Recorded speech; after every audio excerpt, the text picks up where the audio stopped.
New school year का आज पहला दिन है। क्लास का सबसे हैंडसम लड़का जिन सभी को अपना इंट्रोडक्शन दे रहा है। वो काफी ज्यादा कॉन्फिडेंट है और अपने बैड बॉय लुक की वजह से लड़कियों का ध्यान भी आकर्षित करता है। वही हमारा मूल पात्र सुकामोटो काफी ज्यादा घबराता हुआ क्लास में अपना परिचय देता है। उसकी बातों को सुन सभी बोर हो जाते हैं। अब क्योंकि जिन की फुटबॉल टीम में खिलाड़ियों की कमी हो रही थी, इसलिए टीम बनाने के लिए वो क्लास के सबसे ईमानदार और इजी टू प्लीज लड़के सुकामोटो को टीम में ज्वाइन करने का प्रस्ताव देता है। इसे सुन सुकामोटो काफी ज्यादा खुश होता है। सुजुकी जो कि सुकामोटो की बचपन की दोस्त है, वो भी जानकर काफी खुश होती है कि सुकामोटो ने आखिर दोस्त बना ही लिए। फिर वे जल्दी से जिन से जाकर मिलते हैं। जिन उसे अपने टीममेट से मिलवाता है, जो कि बिल्कुल ही गैंगस्टर जैसे दिख रहे थे। उन्हें देख वो काफी ज्यादा डर जाता है, क्योंकि अगर कहीं उसे गलती हो गई तो उसकी देखभाल तो पक्की थी। खैर मैच शुरू होता है और सुकामोटो सक्सेसफुली बॉल को टच करने में सफल होता है। वो भी अपने मेन पार्ट से। बॉल कभी उसके चेहरे पर लगती है तो कभी वो बॉल पर से ही गिर जाता है और ये सिलसिला लगातार चलता ही रहता है। इसी तरह फर्स्ट हाफ समाप्त हो जाता है और सभी रेस्ट करने चले जाते हैं। तभी सुजुकी और बाकी सभी यह देख चौंक जाते हैं कि सुकामोटो के पैर से तो खून बह रहा है। जब वो अपना जूता उतारता है तो उसके पैर की हालत को देख सभी चौंक जाते हैं। सुजुकी तो बेहोशी हो जाती है। सभी उसे ना खेलने की सलाह देते हैं, पर सुकामोटो कहां मानने वाला था। वो अपना जूता उतारकर मैच को कंटिन्यू करने का निश्चय करता है। सेकंड हाफ शुरू होता है पर कहानी अभी नहीं बदलती। बॉल बचाने के चक्कर में सुकामोटो अपना ही सिर दीवार पर दे मारता है। ओपोनेंट काउंटर अटैक करते हैं, जो कि सीधे सुकामोटो के चेहरे पर जाकर लगती है, लेकिन बॉल बच जाता है। मौके का फायदा उठाकर जिन स्किलफुली ड्रिबल करते हुए बॉल को पोस्ट के पास ले जाता है, लेकिन जब वो फिनिश करता है तो बॉल पोस्ट से जाकर टकरा जाती है। तभी सुकामोटो तेजी से आगे बढ़ता है और बॉल को हेडिंग मारते हुए उसे पोस्ट के अंदर डाल देता है, लेकिन इस दौरान वो भी सीधे जाकर पोस्ट से टकरा जाता है और खुद को फिर से इंजर्ड कर देता है। गोल होते ही सभी टीममेट्स जश्न मनाने लगते हैं। उनकी जीत को देख सुजुकी की आंखों में आंसू आ जाते हैं और जिन भी सुकामोटो को गले लगाते हुए जीत का सेलिब्रेट करता है। मैच के बाद सुकामोटो अपने सीनियर्स को गुड बाय कहता है और मैच का हिस्सा बनाने के लिए जिन को थैंक्स करता है। घर जाते हुए जिन सुकामोटो के हैप्पी फेस को याद करता हुआ स्माइल करने लगता है। अगले दिन सुकामोटो जिन के साथ स्कूल की सॉकर क्लब में साइन अप करने का फैसला करता है। स्कूल सॉकर क्लब का हिस्सा बनने के लिए कई सारे स्टूडेंट इकट्ठा हुए हैं। मिजुकी जो कि स्कूल फुटबॉल टीम का कैप्टन है, वो उन सभी का स्वागत करता है। सभी नए सदस्यों को सुपरवाइज करने का काम भी उसी का है। उनका पहला टास्क है 100 लैप्स करने का। अब क्योंकि सुकामोटो इन सब में उतना अच्छा नहीं है, इसलिए 20वें लैप में ही वो चक्कर खाकर नीचे गिर जाता है। कैप्टन मिजुकी उसे घर जाने को कहते हैं, क्योंकि वह फिजिकली फिट नहीं है। उस शाम जिन को काफी ज्यादा पछतावा होता है कि उसने सुकामोटो को क्लब में शामिल होने में साथ दिया था। वह इसके लिए उसे माफी मांगने ही वाला होता है कि तभी सुजुकी दौड़ते हुए उसके पास आती है और उसे कहती है कि सुकामोटो अभी तक घर नहीं आया है।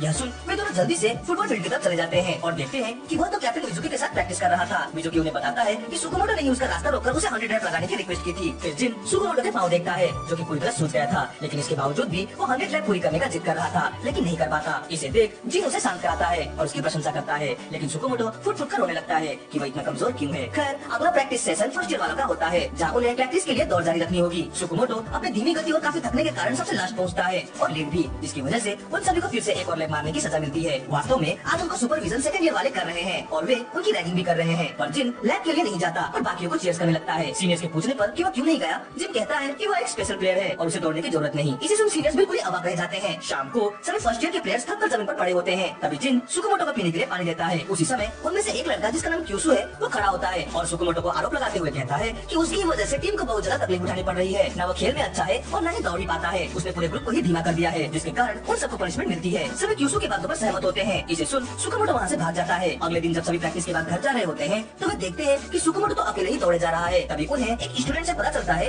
कि वास्तव में सुकामोटो ने एक एक्स्ट्रा लैप लगाने के लिए कैप्टन से परमिशन मांगी। वो किसी को डिस्टर्ब नहीं करेगा और जब उससे पूछा गया कि क्या वो खुश है, तो उसने कहा कि सभी के साथ प्रैक्टिस करके वो काफी ज्यादा एक्साइटेड फील करता है। इसे सुन क्यूसु और उसके दोस्त काफी ज्यादा गिल्टी महसूस करते हैं और इसके बाद तो वो सुकामोटो को दिन रात दौड़ लगाते हुए ही देखते रहते हैं। पर एक दिन जब वे उसे ऐसा करते देख काफी ज्यादा अनकंफर्टेबल फील करने लगते हैं, क्योंकि उन्हें पता नहीं कि सुकामोटो ऐसा क्यों कर रहा है। तो जिन उन्हें बताता है कि वो ये सब इसलिए कर रहा है ताकि प्रैक्टिस के दौरान वो सभी के साथ घुल मिल सके, न कि किसी के लिए बोझ बने। इस समय भी सुकामोटो दौड़ रहा है पर अपने पुअर हेल्थ की वजह से वो रोड पर ही गिर जाता है। जब वो उठने की कोशिश करता है तो देखता है कि उसके टीममेट्स भी उसके साथ साथ दौड़ लगा रहे हैं। इसे देख वो उत्साह से भर जाता है और दौड़ लगाने लगता है। इस दृश्य को देख मिजुकी कोच नाकाजावा से कहता है कि अगले 2 सालों में सुकामोटो जरूर स्कूल टीम का कैप्टन बनेगा। कुछ दिनों बाद हाई स्कूलों के एक ट्रेनिंग सेशन को आयोजित किया जाता है। सभी स्कूलों के बीच साइजा की स्कूल अपने ब्लैक यूनिफॉर्म से काफी ज्यादा खतरनाक लग रही थी। उनके चेहरे को देख ऐसा लग रहा था मानो वे किसी वॉर में जा रहे हो। एक तो वैसे भी उनका स्कूल टॉप स्कूलों में से एक था, ऊपर से उनका कैप्टन मिजुकी था, जो कि एक प्रोफेशनल प्लेयर रह चुका था, लेकिन अपनी इंजरी की वजह से उसे रिटायर होना पड़ा। उनके बीच जिनका हैंडसम चेहरा भी चार चांद लगा रहा था, पर उसी दौरान सुकामोटो भी उनके पीछे पीछे आता है, लेकिन उसके वीक अपीयरेंस को देख किसी को नहीं लगता कि वो साइजा की ग्रुप का हिस्सा है। पर क्योंकि उसने साइजा की ड्रेस पहनी थी तो सभी को यह लगता है कि वो जरूर टीम का मैनेजर होगा। एक लड़के ने तो उसे कैप्टन मिजुकी की ऑटोग्राफ मांगकर ला देने की भी रिक्वेस्ट करी, लेकिन जब उन्हें यह पता चला कि वो भी एक प्लेयर है तो सभी उस पर जोर जोर से हंसने लगे। खैर ट्रेनिंग सेशन की शुरुआत माउंटेन क्लाइंबिंग रेस से होती है। सभी टीमों ने अपना बेस्ट प्रयास किया,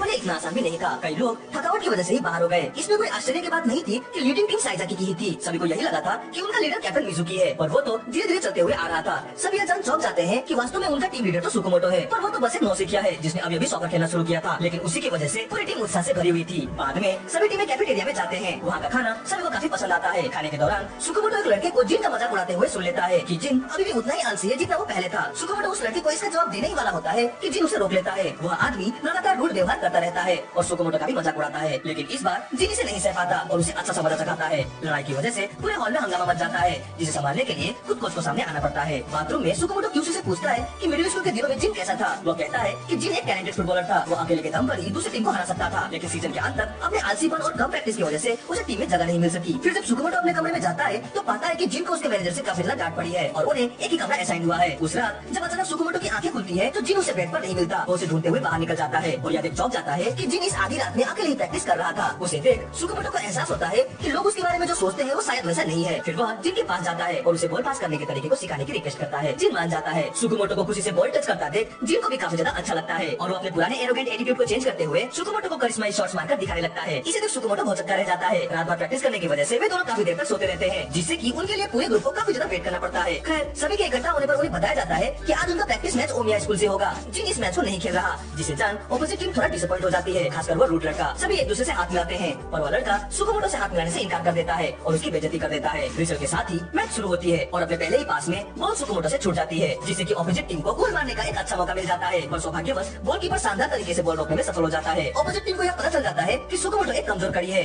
और यहीं से अब उनको फायदा उठाना है। सभी उस पर हंसने लगते हैं। बेचारा सुकुमोटो काफी ज्यादा शर्मिंदा हो जाता है, लेकिन फिर वो शांत होते हुए रियलाइज करता है कि जो वो कर सकता है वो है दौड़ना, और वह दौड़ता रहता है। भले ही उसने कई सारी गलतियां करी पर फिर भी वो दौड़ता रहा और अपने टीममेट्स को प्रोत्साहित करता रहा। उसके प्रोत्साहन से टीम काफी ज्यादा फास्ट हो गई और वे कंटिन्यूअसली एक दूसरे को पास करते रहे, जिससे कि ओपोनेंट टीम बिल्कुल ही थक सी गई। क्यूसो जो कि हमेशा से जिन की तरह अपने फुटबॉल स्किल से सबको आकर्षित करना चाहता था, वह भी सुकुमोटो के डिटर्मिनेशन और पेस को देखकर काफी ज्यादा उत्साहित हो गया और उसने भी अपनी पूरी जोर लगाते हुए मैच के आखिरी क्षणों में एक सुंदर सा हेडर करते हुए टीम को लीड दे दिया और वे जीत गए। हारने के बावजूद भी ओपोनेंट टीम ने सुकुमोटो का मजाक उड़ाना चाहा, पर इस बार वो अकेला नहीं था, उसके साथ उसकी पूरी टीम थी। मैच के बाद सुकुमोटो मिजुकी से शूटिंग को लेकर गाइडेंस देने की रिक्वेस्ट करता है, जिस पर मिजुकी इंजर्ड होने के बावजूद भी मान जाता है। ट्रेनिंग ग्राउंड में सुकुमोटो पहली बार अपने कैप्टन को मुस्कुराते हुए देखता है। इसके बाद वो खुद भी बॉल को शूट करने का प्रयास करने लगता है, लेकिन उसका शॉट इतना बुरा था कि मिजुकी को उसे कुछ एग्जाम्पल शॉट्स देकर समझाना पड़ता है। मिजुकी का शॉट इतना पावरफुल था कि इसकी गति को देख सुकुमोटो बहुत चक्का रह जाता है। मिजुकी उसे बताता है कि उसे अपने माइंड को कंट्रोल करके इसे बॉल के साथ सिंक्रोनाइज करना होगा, तभी वो अपने शॉट्स को इंप्रूव कर सकता है। उसकी बातों को फॉलो करते हुए सुकुमोटो तालमेल बैठाते हुए एक जोरदार हिट मारता है, जो कि सीधे पोस्ट के अंदर चली जाती है। इसी दौरान सेकंड ईयर के कुछ स्टूडेंट उन्हें देख लेते हैं और वे मिजुकी को प्रैक्टिस करने से मना करने लगते हैं, क्योंकि वे उसकी चोट को लेकर चिंतित थे। इसे देख मिजुकी सुकुमोटो को अकेले ही अभ्यास करने को कहता है। बाकियों को लगता है कि मिजुकी पहले बिल्कुल सुकुमोटो जैसा ही था। उन दोनों ने ही सोकर क्लब में तब ज्वाइन किया जब उन्हें इसे खेलना ही नहीं आता था। हालांकि अपनी कड़ी मेहनत और पैशनेट प्रैक्टिस की वजह से मिजुकी आज अपनी टीम का बेस्ट प्लेयर बन गया। मिजुकी को वैसे तो अपनी तारीफ सुनना पसंद नहीं है, लेकिन वो उसकी और सुकुमोटो के बीच तुलना करने पर कहता है कि सुकुमोटो उससे भी काफी ज्यादा हार्ड वर्कर और टैलेंटेड प्लेयर है और उसे यकीन है कि वो फ्यूचर में कोई ना कोई चमत्कार जरूर करके दिखाएगा। वीडियो अच्छी लगी तो इसे लाइक और कमेंट जरूर करें। हमसे जुड़ने के लिए चैनल को सब्सक्राइब करें। तो मिलते हैं अपने अगली वीडियो में। Sign out.